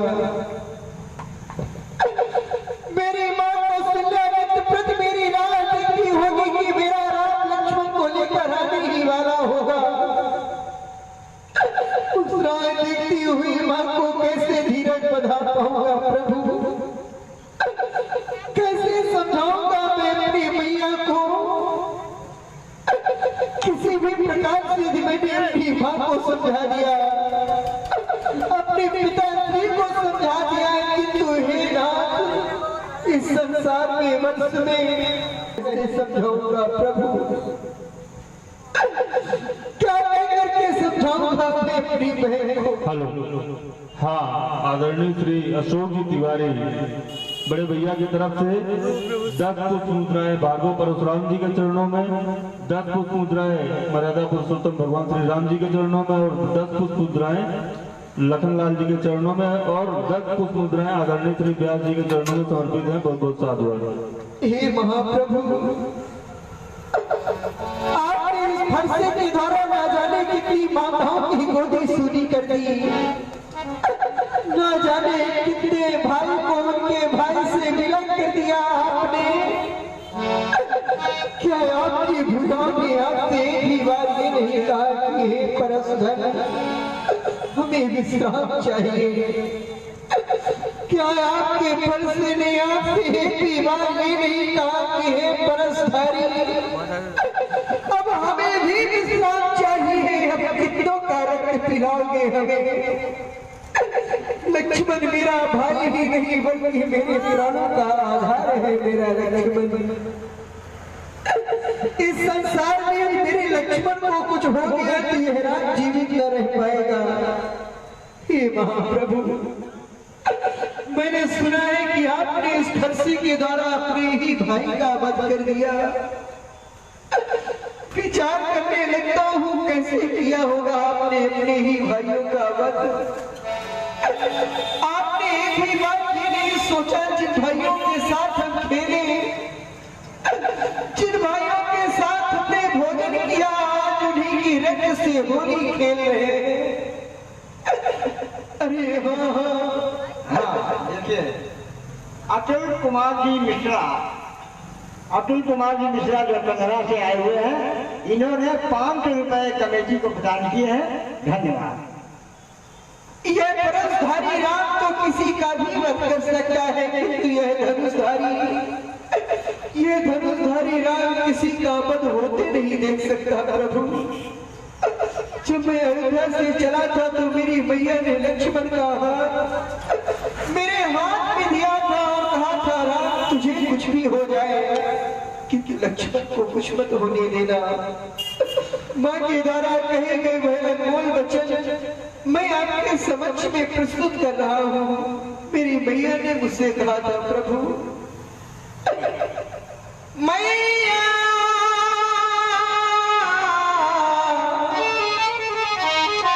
हाँ मेरी मैया,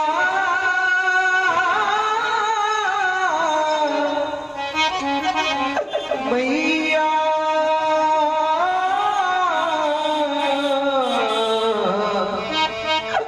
मेरी मैया, मैया ने चले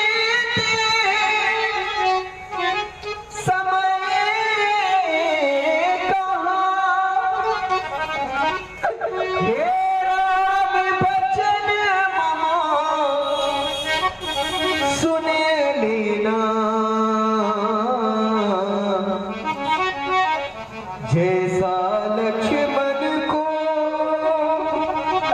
लिए जाते वैसा ही मुझे सौंप देना। यदि आप रखने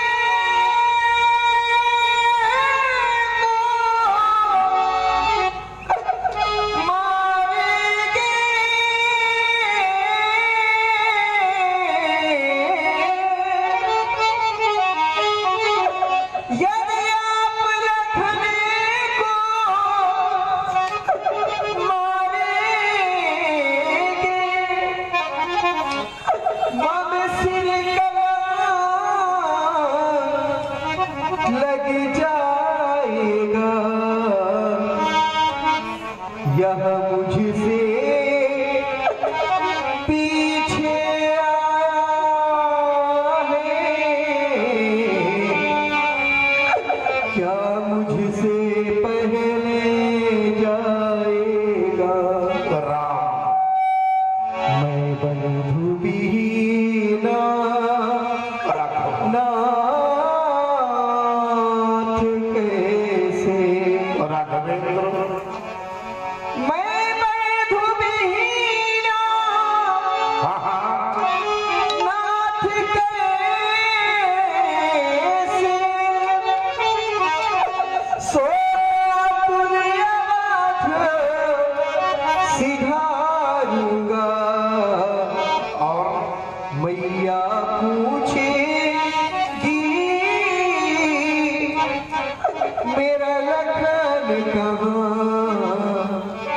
तो क्या कह कर समझाऊंगा।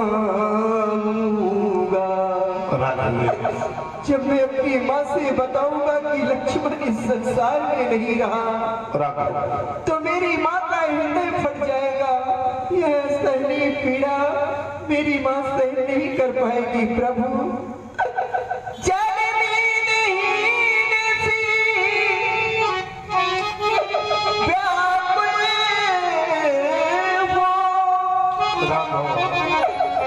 मैया तड़पा उठेगी तब उस गोदी से, उस छाती से ज्वाला भड़ा उठेगी तब। यदि आपका क्रोध लक्ष्मण के मारने से ही शांत होगा, तो आप सर्वप्रथम मेरा वध कर दीजिए, तत्पश्चात मेरे लक्ष्मण को मारना। जब आप हम दोनों बंधुओं को मार देंगे तो मैं आपसे एक विनती कर रहा हूँ, मेरी ये अंतिम इच्छा अवश्य पूर्ण कर देना प्रभु। बोले राघवेंद्र। हे नाथ रखने की छाती को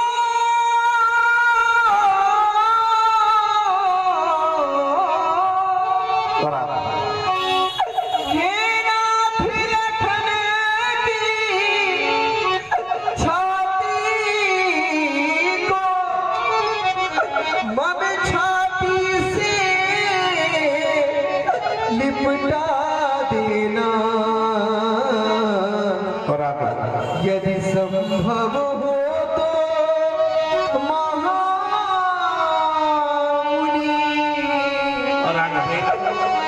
दोनों को अवध पठा देना। देख लेगी मेरी माँ कि एक ब्राह्मण देवता आए मेरे दोनों बेटों को फाड़ करके ले गए, दूसरे ब्राह्मण देवता आए तो मेरे दोनों बेटों को समाप्त ही कर डाला।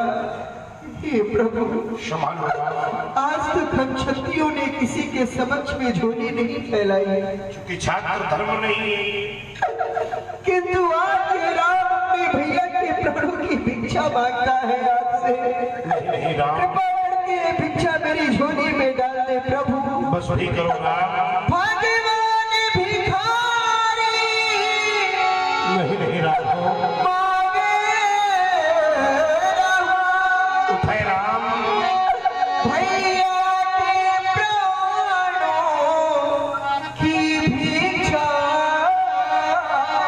बस भी करो राघव बदले में मेरा वध कर दो नहीं नहीं राम कर लो अपनी पूरी संभालो राम संभालो नेत्र से बहने वाली इस धारा को राघव संभालो यदि आप कहें कोई दूसरा उपाय है यदि आप कहें तो मैं जाकर क्या करोगे राम अपना धन पाना उठा लूं इसलिए अपने ही हाथों नहीं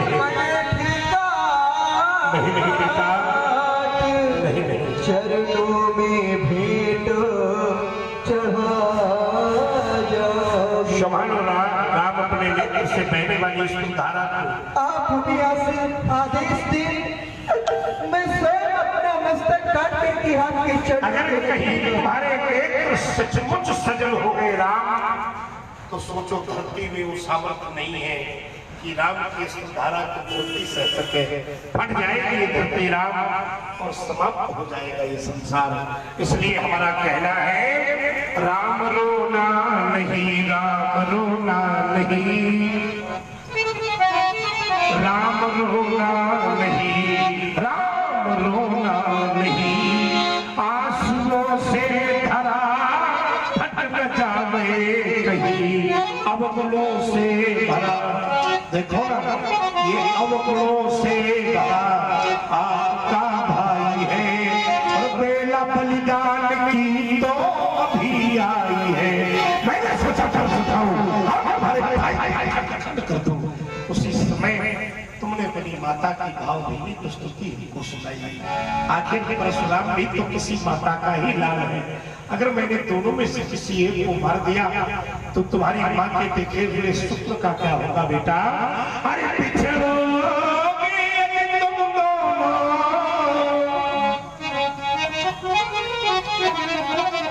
तो उस मधुर मिलन का क्या होगा बेटा राम धरती तो कट जाएगी पर उस नील गगन का क्या होगा उजली उजली गंगा होगी और नीली नीली जमुना इन दोनों से भी बढ़कर है तुम दोनों का मिलना हाय महान सही तेरा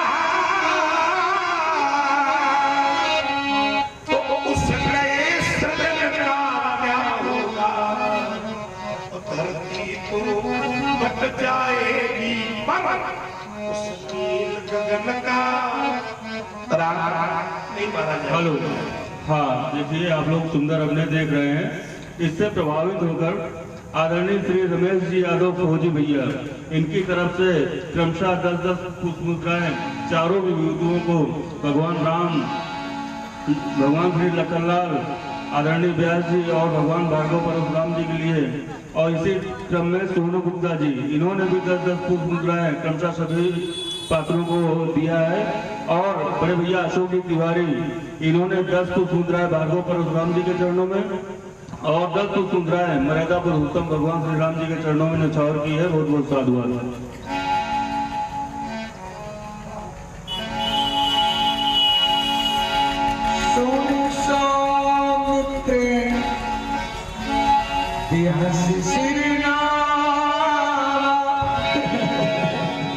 आज दया दुसरे भाव कृपा मूर्ति अनुकूल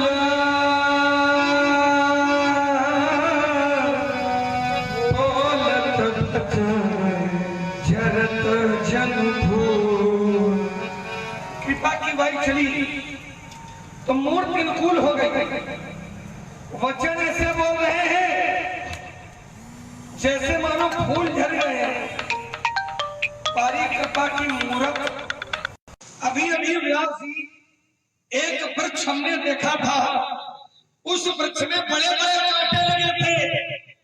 वृक्ष तो वही है, लेकिन कांटे, जहां कांटे थे वही स्थान फूलों ने ले रखा है। तो कहने के लिए बाध्य हुआ जाता, चार की फलबारी में मुनि जी जाना क्या होगा, जाना भी तो कभी भूल कर क्या इन फूलों से पथ फिर जानो। क्या करेगा ये फूल, पूरा फूल भरते फिरते वो तुम्हें वहां से भगा देगा और स्वयं शत्रुघ्न 7 बार क्या करेगा, इस मिट्टी में तुम्हें मिला देगा। तब निश्चय होगा अंत एक दिन इसका, इस जगह से अत्याचारी का। अब फूल फूलना, अब बर्दन होगा हम वीरों की फुलवारी का। जय जय। हाँ, भगवान लखनलाल जी के इन प्रसंगों को सुनकर के प्रसन्न हुए हैं। मां सती हार्डवेयर इनकी तरफ से मर्यादा पुरुषोत्तम भगवान राम के चरणों में 51 पुष्प मुद्राएं, लखनलाल जी के चरणों में 51 पुष्प मुद्राएं और भगवान परशुराम जी के चरणों में 51 पुष्प मुद्राएं प्रदत्त की गई हैं। बहुत बहुत साधुवाद। हमारा भी कर्म है, अगर फूलों की चर्चा करते हो तो मिथिला से बड़े अवधपुरी तक एक सुंदर बाग लगाऊंगा। उस जवान है तुम उस फलिया को रात सरद पानी बुलवाऊंगा। फिर तोड़ तोड़ के पुष्पों को एक सुंदर हार बनाऊंगा। बाबा कहे तुम कहे भोले को हार चढ़ाऊंगा। फूल रहा यह कौन फूल, कौन फूल किस प्यारी।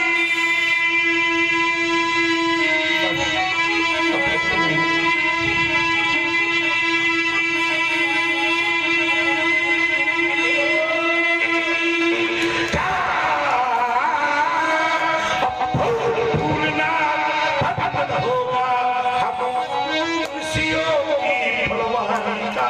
परशुराम जी कहते हैं फूल फूलना बनना होगा ऋषियों की फुलवारी का। और हम भगवान से प्रार्थना करते हैं कि महाराज खूब भरो फूलो। हमें ऋषियों की फुलवारी फूलने में कोई भी समस्या नहीं है। ऋषियों की फुलवारी फूले, महात्माओं की फूले, ज्ञानियों की फूले, संतों की फूले, हमें इसमें कोई आपत्ति थोड़ी है। आप फूलो, हम का फूलन दिए भाई, आप भी फूलो, हमें इसमें कोई आपत्ति नहीं है। लेकिन हमें भी फूलने दीजिए। आपत्ति वही होती है कि व्यक्ति अपना तो फूलता है, अपना तो प्रगति करता है, लेकिन दूसरे की प्रगति से जलन रखता है। लड़ाई वही है होती है, लड़ाई वहां नहीं होती। लड़ाई वहां होती है कि अपनी प्रगति से प्रसन्नता और दूसरे की प्रगति से बुराई। अपना मट्ठा खट्टा नहीं होता और दूसरे का खट्टा नहीं है तब भी खट्टा बनाया जाता। यह नियम ठीक नहीं है। आप जियो, हमें इसमें कोई आपत्ति नहीं है, लेकिन जीने का एक सूत्र बनाओ। जीने का एक सूत्र बनाओ। और सूत्र कौन सा मालूम है? कौन सा? जियो और जीने दो। हेलो। पहले हाँ, छोटे लाल जी प्रजापति, आप विमानपुरी निवासी हैं। आपने क्रमशः मर्यादा पुरुषोत्तम भगवान श्री राम जी के चरणों में, लखन जी के श्री लखनलाल जी के चरणों में, भार्गव परशुराम जी के चरणों में 10-10 पुष्प मुद्राएं समर्पित किए। बहुत बहुत साधुवाद। साथ ही राजू हमीरपुर, इन्होंने 11-11 पुष्प मुद्राएं क्रमशः चारों विभूतियों के लिए प्रदान किया है। बहुत बहुत साधुवाद। ये फूल ही वो महामुनि कौन से बेटा? जो काट मिटाए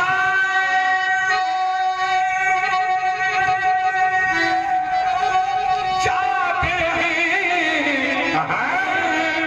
ये फूल ही वो महामुनि जो फूल मिलाए जाते, ये फूल बनाए लक्ष्मण विख्यात विश्वबल शाली है। कैसा? से गुलाब का फूल की जिसमें कटक कटीली डाली गई। अब निश्चय होगा एक दिन इस जग से अत्याचारी का। फूल फूल अब बंधन होगा हम वीरों की। पूरे फूल भरत तो मैं सबसे ऊपर बिठवाऊंगा। स्वयं शत्रुघ्न को बेटा फिर अगल बगल लगवाऊंगा। इस लाल फूल इस लक्ष्मण को सबसे नीचे लगाऊंगा। श्याम उसको मध्य में लगा एक सुंदर हार बनाऊंगा। फूल रहा यह गौन फूल, अरे गौन फूल किस ज्ञानी।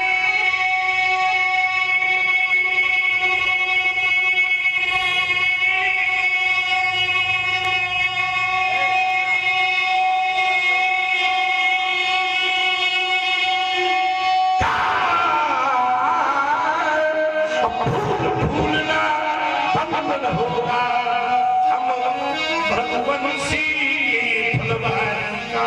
अभी कलियों अरे माली, अभी कलियों अरे माली, मुझे और खिल जाने दे। अभी अलग हूँ मैं अपनों से, बस अपनों में मिल जाने दे। जब मैं फूल बनूं बनमाली, जब मैं फूल बनूं बनमाली, तुम आके मुझको लेना तोड़। मातृभूमि की रक्षा पर जिस पद पर जाए वीर अनेक, उसी फेंक देना बनमाली। उसी पद पर फेंक देना बनमाली। जिस पद पर जाए वीर अनेक, मातृभूमि की रक्षा कर देंगे प्राण न्यौछावर। ये केवल भारत के पुष्पों में ही समर्पित ये है। बार में नहीं होता। चाह नहीं मैं सुरबाला के। एक बार भारतीय पुष्प से भारतीय कवि ने पूछ लिया, क्यों भाई तेरी क्या अभिलाषा है? तो पुष्प ने कहा कि चाह नहीं मैं सुरबाला के, अरे कहनों में गूंथा जाऊं। चाह नहीं मैं प्रेमी की माला में पढ़कर बिछवाऊं। चाह नहीं मैं सम्राटों के शव में ही फेंका जाऊं। चाह नहीं मैं देवों के सर चढ़ूं, भाग पर धराऊं। मुझे तोड़ लेना वनमाली। इसीलिए फूल प्रसन्न रहता है। तेरी तुम उस पथ पर फेंक, मातृभूमि में शीश चढ़ाने जावे जिस पथ वीर अनेक। क्योंकि फूल का जीवन नीरस होता है। नीरस फूल का जीवन नीरस होता है। इसीलिए अगर कामना है, कामना तो सुख नहीं है। ध्यान देना, कामना अगर है तो सुख नहीं है। शास्त्र कहना है, प्रमाण भी देता है कि बिन संतोष न काम न साही, तो काम अक्षत सुख सपने हो नहीं। काम का अर्थ यहाँ पर काम से नहीं है, काम का अर्थ कामनाओं से है। अगर संतोष है तो कामना जागृत नहीं होगी, अगर संतोष नहीं है तो कामना जागृत हो गई। इसीलिए कहता है आचार्य महापुरुष ब्रह्मवाणी आचार्य वाणी, यदि संतोष का धन व्यक्ति के जीवन में आ जाए फिर दूसरे धन की कोई आवश्यकता नहीं। इसको एक बार में नहीं, व्यास जी से बार बार में सोच सकते। अरे हमको बार बार भी नहीं सुनना है। हटो जरा, इधर आइए श्रीमान।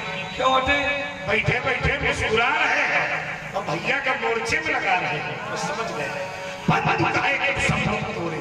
हेलो, ये तेरी सम्मत से बोलता है और तू हाथ जोड़कर छलबस बार बार नहीं कर रहा।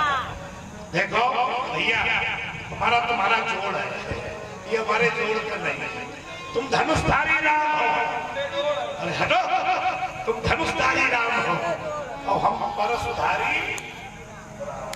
अब ये राम हेलो, तो राम कहलाना छोड़ दो, या तुम मेरे साथ युद्ध करो, नहीं भाई के सिरे में तुम्हारा पत्थर।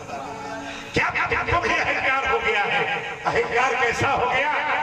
जैसे समूचे विश्व को तोड़कर विजय प्राप्त कर। हेलो, हाँ, आदरणीय श्री अशोक जी तिवारी बड़े भैया की तरफ से 21 पुष्पमुद्राएं भागवत परशुराम जी के चरणों की तरफ से बहुत बहुत साधुवाद।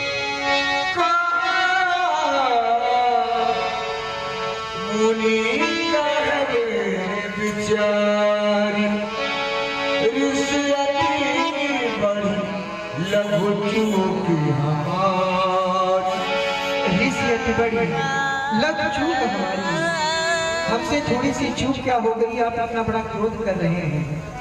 अरे ये धनुष तो मुझसे छूटे ही टूट गया, छूते ही टूट पिनाक पुराना, मैं कहीं हेत कर अभियाना, भला मैं इसमें अभिमान क्यों करूं।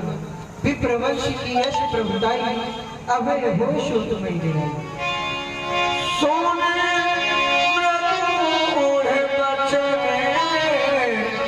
रघुपति के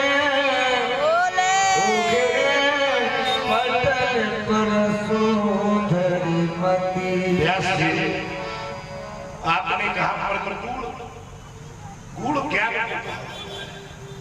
ज्ञान को मृत बनाती ये सामर्थ्य संसार की नहीं हो सकती। लेकिन आज मैं पहली बार ज्ञान को मृत बनते देख रहा हूं। ये सामर्थ्य तो केवल भगवान पर होती है। ये बालक साक्षात परब्रह्म है, ये पुष्ट कैसे है? क्या मैं इनकी परीक्षा नहीं, परीक्षा तो लोग कहेंगे महाराज संसार की, समीक्षा स्वयं की होती है और प्रतीक्षा परमात्मा की होती है। लगता है आज मेरा प्रतीक्षा काल समाप्त हो रहा है और सचमुच अगर वही हो जिसकी मैं तो आज संशय का चरमोत्कर्ष है राम। इसलिए परीक्षा में नहीं, ये दिव्य आयु बनेगा और मेरे संशय का नाश करो राम। राम रमापति कर धन ले खैचौ मोर बितै संदेह।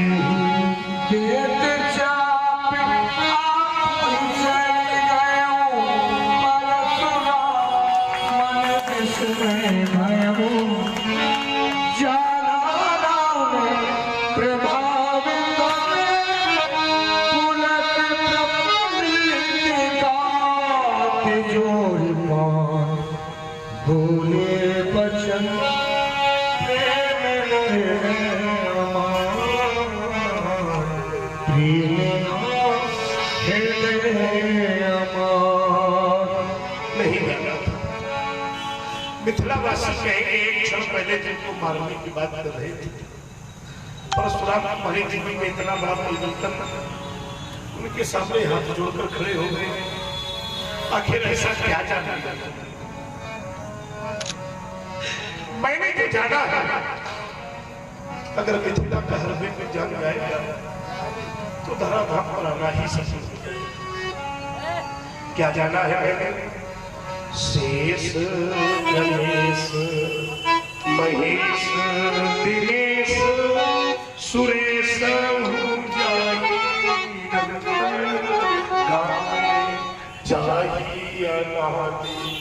अनंत अखंड अछेद अवेद सुवेद बतावे।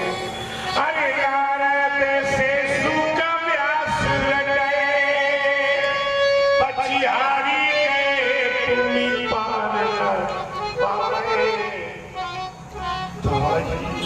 प्रभु अपने भगतन हित मिथिला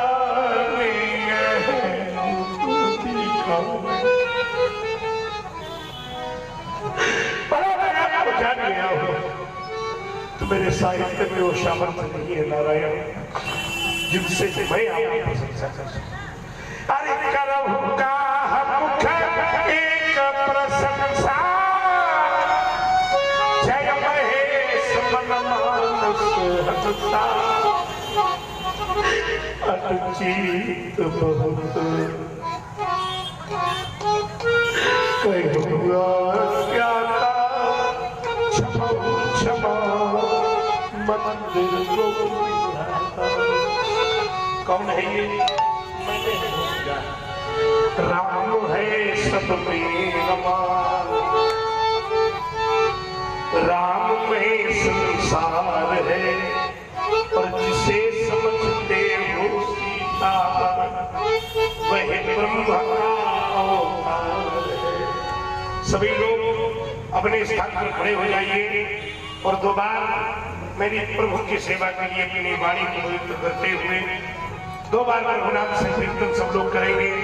सब लोग बोलेंगे श्री राम जय जय राम श्री राम जय राम जय जय राम। हरि कौशल्या के प्यारे राम कौशल्या के प्यारे राम दशरथ लारे राम दशरथ लारे राम श्री राम जय राम श्री राम बोलिए शंकर भगवान की जय। स्वामी श्री परशुराम जी महाराज की जय।